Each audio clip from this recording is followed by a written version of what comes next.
All right, guys, I'm Connor Ferguson.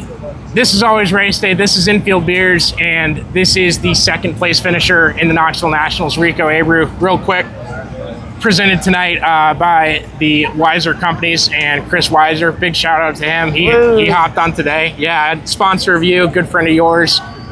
So super cool to sit here and talk to you with. Obviously, you wanted to win that one, but big check for finishing second. Yeah, no, definitely. The Knoxville Nationals is a great race.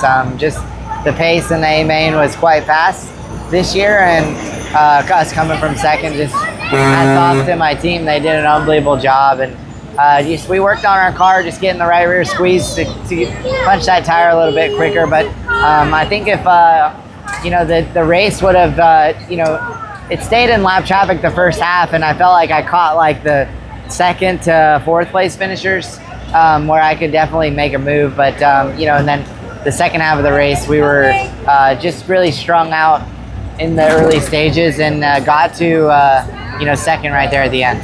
And you're super poised, like you're always like this. How are you so stoic after finishing second? How big of a part of you is like, I need one of these, I want one of these, that's my career goal? I mean, I always want to win the Knoxville Nationals, so I think we continue just to work hard at it, come with a solid package every year, and come compete in the local events and the World of Outlaw events and all these great races that this facility puts on. Just consistently put ourselves in position. I feel like eventually we'll be in position to win one. What do you think about the atmosphere at the Knoxville Nationals? You've won Chili Bowls. You've seen the big crowds and everything like that.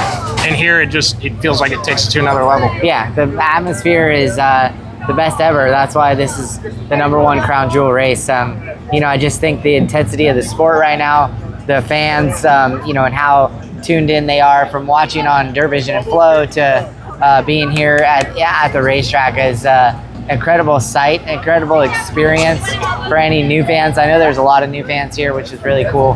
And then just to get to run good in front of them all is really big for my brand and my race team. And you don't got to flash anybody, but your workout videos on social media, you're ripped. How hard are you going to work the next 364 days to come back on 365 and try to win it next year? Yeah, I mean, I feel like I've been working really hard probably the last 5 years at all of this, and just taking it extremely seriously. And from my physical point in my career to my race team's mentality and my mentality coming to the races, and just more understanding the sport as the big picture and long term, and me being able to continue to be here for a long time, putting on a show for the fans. And I'm bouncing around on you, so that's on me. I had a couple beers with Chris to make sure we made amends and everything, but how was Ryan able to get out to the lead he had? At one point, there was 3 or 4 lap stretches on both halves of the race where he was gapping the field with laps that were half a second faster than everybody else. Yeah, I mean, I think him starting up front, was a huge advantage.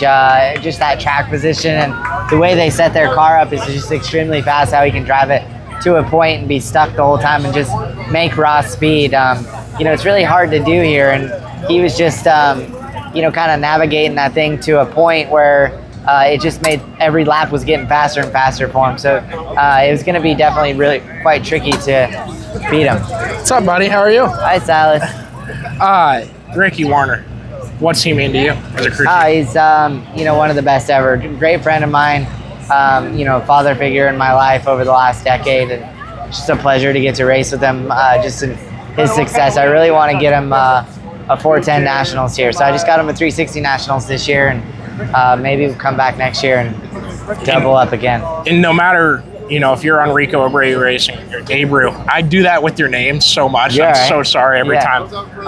No matter how integral is it to have Ricky with you? At this point, are you guys a package deal? Yeah, Ricky is, he elevates the race team, and just his knowledge is incredible when it comes to just dissecting a sprint car and being able to set it up comfortable for me, and biggest thing is getting the team to believe in his vision of, just growth for us as a race team to consistently run well every night. What did he say to you at the halftime break? Not much. I just told him what I thought my car needed. I felt like we needed to kill a little bit of stagger and make an adjustment, on the right rear shock, and he was able to make it better. Is he a pep talk guy at all? Is that your Sometimes. preference or? Yeah, more so Brady Forbrook is the motivator for us.